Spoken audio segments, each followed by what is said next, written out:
ذرا سوچئے 2000 سال تاریخ، ہجرتیں اور پوری دنیا میں پھیلاؤ کے بعد یہ مانا جاتا تھا کہ ایک قدیم قوم کا آپس میں کوئی بھی جینیاتی تعلق باقی نہیں بچا ہوگا۔ 20ویں صدی میں سائنسدانوں کا یہی خیال تھا، لیکن پھر ڈی این اے نے ایک ایسی کہانی سنائی جس نے سب کو بالکل حیران کر دیا۔ آج ہم اسی 2000 سال پرانی جینیاتی پہیلی کو سمجھنے کی کوشش کریں گے۔ تو ایک طرف تھا سائنس کا یہ مفروضہ کہ 2000 سال کی جلا وطنی کے بعد کوئی بھی مشترکہ جینیاتی شناخت باقی رہ ہی نہیں سکتی، اسے ختم ہو جانا چاہیے تھا، اور دوسری طرف تھی ڈی این اے کی ٹھوس حقیقت جو ایک بالکل ہی الگ اور سچ کہیں تو ایک بہت زیادہ حیران کن داستان سنا رہی تھی۔ اب مسئلہ یہ تھا کہ پرانے وقتوں میں سائنس کے پاس جو اوزار تھے وہ بہت محدود تھے۔ خون کے گروپس کو دیکھ کر اندازہ لگانا کچھ ایسا ہی تھا جیسے آپ ایک پورے شہر کو ایک چابی کے چھوٹے سے سوراخ سے دیکھنے کی کوشش کر رہے ہوں۔ ظاہر ہے تصویر ادھوری تھی اور اصل سچائی کئی دہائیوں تک ہماری نظروں سے پوشیدہ رہی۔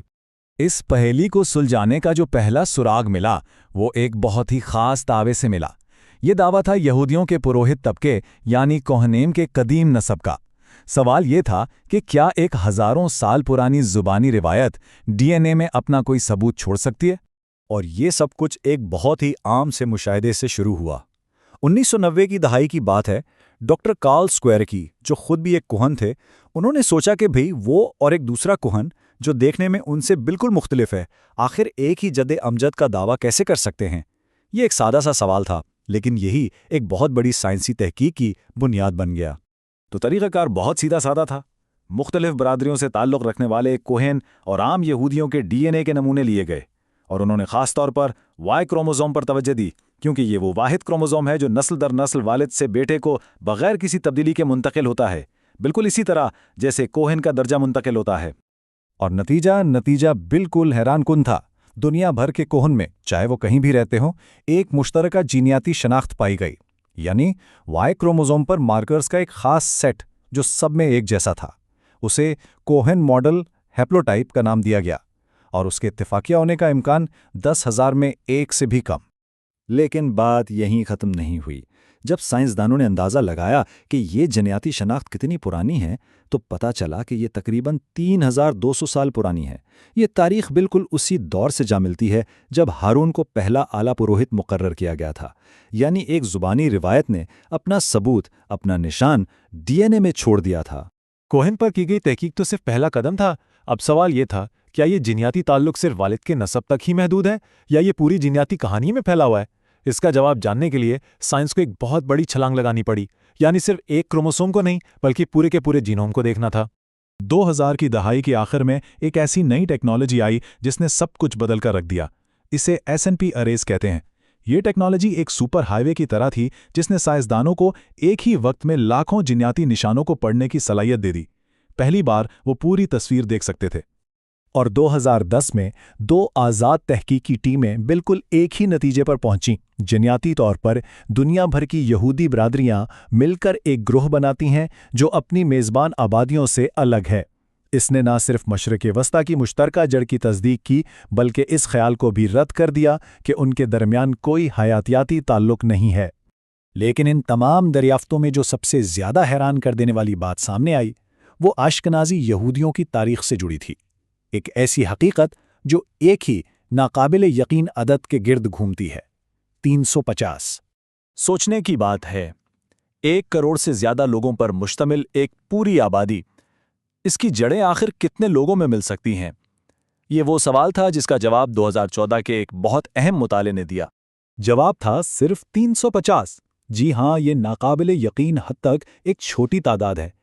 آج کے تمام اشکنازی یہودی جو ہر بر اعظم پر رہتے ہیں، وہ اپنی نسل کا سراغ تقریباً 350 افراد کے ایک بانی گروہ سے لگا سکتے ہیں جو تقریباً 700 سال پہلے وسطی یورپ میں آباد تھا۔ اس عمل کی وضاحت ایک سائنسی تصور سے ہوتی ہے جسے پاپولیشن باٹل نیک کہتے ہیں۔ اس کا سیدھا سا مطلب یہ ہے کہ کوئی آبادی کسی وقت میں بہت ہی چھوٹے گروہ تک محدود ہو جاتی ہے اور پھر بعد میں وہ تیزی سے پھیلتی ہے۔ اس چھوٹے گروہ کی جینیاتی خصوصیات بعد کی پوری آبادی میں غالب آ جاتی ہیں۔ قدیم ڈی این اے نے ہمیں یہ سمجھنے میں مدد دی کہ یہ باٹل نیک آخر ہوا کب تھا۔ جرمنی کے شہر ایرفرڈ میں 14ویں صدی کے ایک یہودی قبرستان سے جو ڈی این اے ملا، اس سے پتہ چلا کہ یہ باٹل نیک اس وقت تک ہو چکا تھا۔ اس کا مطلب یہ تھا کہ یہ اہم واقعہ ہماری پرانی سوچ سے کہیں پہلے پیش آیا تھا۔ اور اس دریافت کا تعلق صرف تاریخ سے نہیں بلکہ آج کی صحت سے بھی ہے۔ ایشکنازی آبادی میں کچھ موروثی بیماریوں کی زیادہ شرح اسی چھوٹی بانی آبادی کی وجہ سے ہے۔ ان 350 بانیوں میں موجود چند نایاب جینیاتی تبدیلیاں بعد میں لاکھوں لوگوں تک پھیل گئیں۔ لیکن جیسا کہ اکثر ہوتا ہے، یہ کہانی ابھی ختم نہیں ہوئی ہے۔ سائنسی میدان میں آج بھی بحثیں جاری ہیں اور ایسی حیران کن دریافتیں سامنے آ رہی ہیں جن کا کسی نے سوچا بھی نہیں تھا۔ ایک بہت بڑی بحث ماں کے نسب کے بارے میں ہے۔ ایک نظریہ یہ کہتا ہے کہ تقریباً 80% زچگی کی جڑیں یورپی ہیں، یعنی یورپی مردوں نے مقامی یورپی خواتین سے شادیاں کیں۔ دوسری طرف ایک مخالف نظریہ کہتا ہے کہ نہیں، گہری جڑیں بھی مشرق قریب میں ہی ہیں اور پرانی تحقیق کے طریقوں میں کچھ خامیاں تھیں۔ یہ ایک سائنسی بحث ہے جو آج بھی جاری ہے۔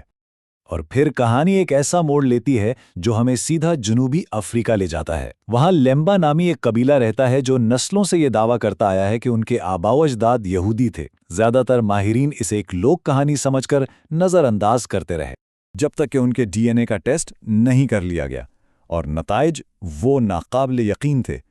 لمبا قبیلے کے پروہت طبقے، جسے بوبا کہتے ہیں، ان کے 50% مردوں میں وہی کوہن ماڈل ہیپلوٹائپ پایا گیا۔ یہ شرح یہودی کوہن کے تقریباً برابر اور عام یہودی آبادی سے کہیں زیادہ ہے۔ ان کی زبانی روایت، جسے صدیوں سے صرف ایک کہانی سمجھا جاتا تھا، وہ دراصل ان کی ڈی این اے میں لکھی ہوئی تھی۔ یہ ساری دریافتیں ہمیں سوچنے پر مجبور کرتی ہیں۔ 350 اشکنازی بانیوں کی کہانی ہو یا لیمبا قبیلے کا ڈی این اے، یہ ہمیں دکھاتا ہے کہ تاریخ ہمارے اندر، ہمارے خلیوں میں لکھی ہوئی ہے۔ اور یہ ہمیں ایک آخری سوال کے ساتھ چھوڑ جاتا ہے۔ اگر ایک زبانی روایت ڈی این اے میں 100 نسلوں تک زندہ رہ سکتی ہے، تو ہمارے جینوم میں اور کون سی کہانیاں اور کون سے راز چھپے ہو سکتے ہیں جنہیں ہم نے ابھی جانچنا بھی شروع نہیں کیا؟